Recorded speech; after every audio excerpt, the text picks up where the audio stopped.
কাশি হলে কি 2 চামচ কাপ সিরাপ খেয়ে নেওয়া বা কাউকে খাইয়ে দেওয়া তোমাদের অভ্যেস? বাড়িতে কি সবসময় কাপ সিরাপের শিশি মজুদ থাকে? যদি তা থাকে তাহলে এখনই বদলে ফেলো সেই অভ্যেস। কারণ বিজ্ঞাপনে দেখানো কাপ সিরাপগুলো কাশির নিরাময় বিশেষ কোনো কাজেই আসে না, বরং দীর্ঘ ব্যবহারে কাপ সিরাপ নেশার প্রবণতা তৈরি করে। তাই বিনা প্রেসক্রিপশনে কাপ সিরাপ খাওয়াটা ছেড়ে দাও, বরং কাশির নিরাময় ব্যবহার করো অতি সহজ 2টি ঘরোয়া পদ্ধতি, যার কোনো পার্শ্ব প্রতিক্রিয়াও নেই, কিন্তু কাশি সারাতে দারুণ কার্যকরী।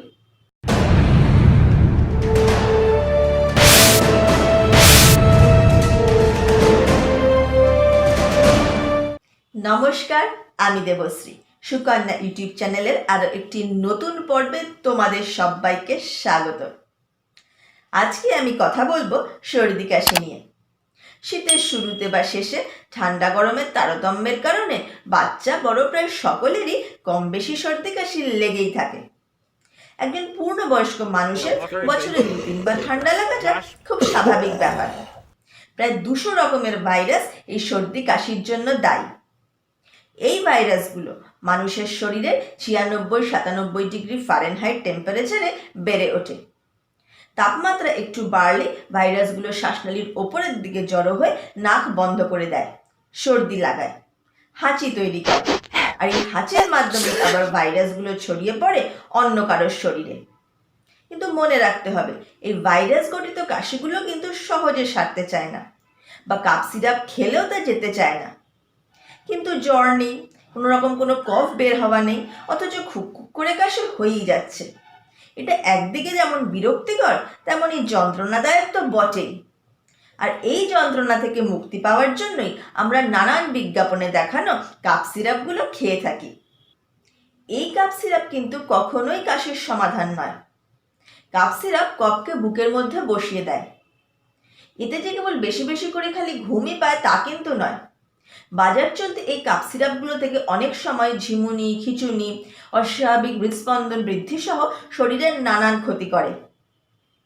তাছাড়া কাশির সিরাপের মধ্যে থাকে হাইড্রোকার্বন, আর এই হাইড্রোকার্বন হলো এক ধরনের নারকোটিক্স, যা আমাদের শরীরের পক্ষে ক্ষতিকারক। আর এই ধারাবাহিক ব্যবহারে কিন্তু নেশার মতো একটা অভ্যাস তৈরি করে। অতএব কাশির থেকে রিলিফ পাওয়ার উপায় কি?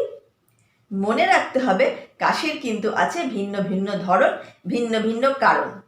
তাই আমি এখানে কাশির প্রাথমিক রিলিফের বিষয়টির ওপরেই জোর দিচ্ছি।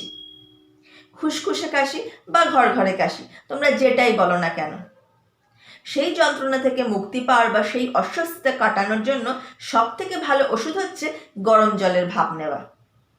ভাপ হলো জলীয় বাষ্প, তা যখনই ঠান্ডা হয় তখনই আবার জলে পরিণত হয়।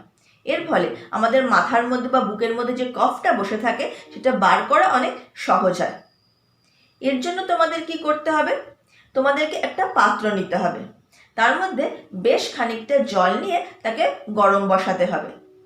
জলটা যখন প্রায় ফুটে আসবে সেই অবস্থায় তাকে আগুন থেকে নামিয়ে নেবে। এবার সেই গরম জলের মধ্যে তোমাদের মুখটাকে নিয়ে যাবে, নিয়ে গিয়ে একটা মোটা তোয়ালে দিয়ে মুখ সহ পুরো পাত্রটাকে এমনভাবে কভার করে রাখবে যাতে কিনা ভাপটা বাইরে বেরিয়ে যেতে না পারে। এই অবস্থায় ওই গরম জলের ভাপটাকে নাক দিয়ে মুখ দিয়ে তোমাদেরকে সমানে টেনে নিতে হবে, যতক্ষণ অবধি জল থেকে ভাপটা উঠছে।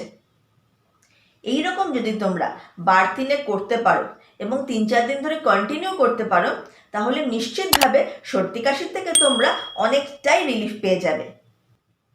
এবারে আসি কাশি থেকে রিলিফ পাওয়ার বা কাশির যন্ত্রণা থেকে মুক্তি পাওয়ার দ্বিতীয় পদ্ধতিটির কথায়। এর জন্য তোমাদের লাগবে 4টি উপকরণ। বড় চামচের 1 চামচ সাদা জিরে, 1 কাপ জল, সামান্য একটু হলুদ, আর অল্প একটু নুন। এই নুন যে কোনো নুনই নিতে পারো তোমরা।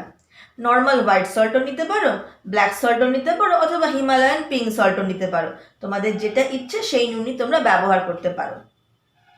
এই 4টে উপকরণ দিয়ে তোমাদেরকে একটা পানীয় বানাতে হবে। কিভাবে বানাবে সেটাই এখন তোমাদেরকে বলে দিচ্ছি। প্রথমে একটা কড়াই গ্যাসের ওপর বসাবে, বসিয়ে কড়াইটাকে খুব ভালো করে গরম করে নেবে। কড়াইটি যখন ভালোভাবে গরম হয়ে যাবে তখন ওই 1 চামচ সাদা জিরে কড়াইয়ের মধ্যে ঢেলে দিয়ে ওটাকে শুকনো কড়াইয়ে নেড়ে নেড়ে ভাজতে থাকবে। জিরের যখন রঙটা হালকা চেঞ্জ হয়ে যাবে এবং জিরে থেকে সুন্দর একটা গন্ধ বেরোবে আর জিরেটা চটপট করে আওয়াজ করতে শুরু করবে, তখন কিন্তু গ্যাসটা বন্ধ করে দিতে হবে, মানে আগুনটাকে বন্ধ করে দিতে হবে। জিরেটাকে কিন্তু কখনোই খুব বেশি ভেজে একদম কালো করে ফেলবে না। এইবারে ওই গরম কড়াইয়ের মধ্যে আগুনটা নেভানোর পর প্রায় সঙ্গে সঙ্গে ওই গরম কড়াইয়ের মধ্যে জিরের ওপরে 1 কাপ জল ঢেলে দেবে। যেই 1 কাপ জল তোমরা ওই কড়াইয়ে ঢালবে তখন দেখবে জলটা প্রায় ফোটার মতো অবস্থায় চলে এসেছে এবং জলের ওপর অনেক বাবলস তৈরি হচ্ছে। এই অবস্থায় কিছুক্ষণ কড়াইয়ে জলটা রেখে দেবে।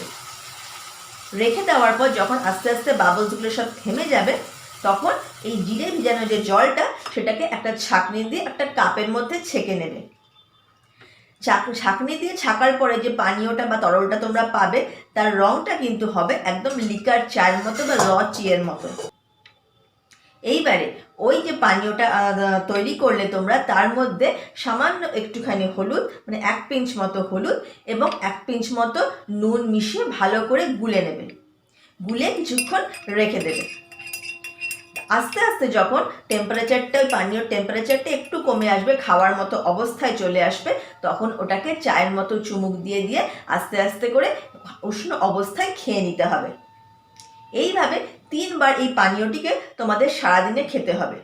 সকালে একবার, দুপুরে একবার এবং রাতে শোয়ার আগে একবার। তবে খেয়াল রাখতে হবে এই পানীয়টি খাওয়ার পর কিন্তু আর কোনো রকম কোনো জল বেশ কিছুক্ষণ অবধি তোমাদের খাওয়া চলবে না। এইভাবে যদি এই পানীয়টি যখন তোমাদের কাশি হবে সেই সময় যদি এটা বানিয়ে খেতে পারো এবং 3-4 দিন ধরে এটাকে কন্টিনিউ করতে পারো, তাহলে তোমাদের আমি নিশ্চিতভাবে বলতে পারি যে তোমরা এই কাশির যন্ত্রণা থেকে অনেকটাই মুক্তি পেয়ে যাবে, তোমাদের অনেক আরাম হবে। তবে হ্যাঁ, শেষে এটাও বলবো, মনে রাখবে কাশি কিন্তু বিভিন্ন রোগের উপসর্গও বটে। তাই কাশি যদি দীর্ঘ সময় ধরে কন্টিনিউ করে বা 1 মাসেরও বেশি সময় ধরে কাশি থেকে যায়, তাহলে কিন্তু দেরি না করে অবশ্যই চিকিৎসকের সঙ্গে যোগাযোগ করবে। তাহলে বন্ধুরা, আজকের মতো ভিডিওটা এখানেই শেষ করব। আশা করি আমার আজকের এই ঘরোয়া টিপসগুলো থেকে তোমরা নিশ্চিতভাবে উপকৃত হবে। ভিডিও ভালো লাগলে অবশ্যই লাইক ও শেয়ার করো। আর তোমরা যারা এখনো আমাদের এই চ্যানেলটিকে সাবস্ক্রাইব করোনি তাদের কাছে অনুরোধ, এই স্ক্রিনের নিচে থাকা লাল সাবস্ক্রাইব বাটনটিতে ক্লিক করলেই তোমরা আমাদের এই চ্যানেলটিকে একদম বিনামূল্যে সাবস্ক্রাইব করে নিতে পারবে। আর পাশে থাকা বেল আইকনটিকেও ক্লিক করে দিও যাতে আমাদের সমস্ত নতুন ভিডিও তোমাদের কাছে পৌঁছে যায় সবার আগে। আবার দেখা হবে পরবর্তী ভিডিওতে। ভালো থেকো, সুস্থ থেকো সবাই।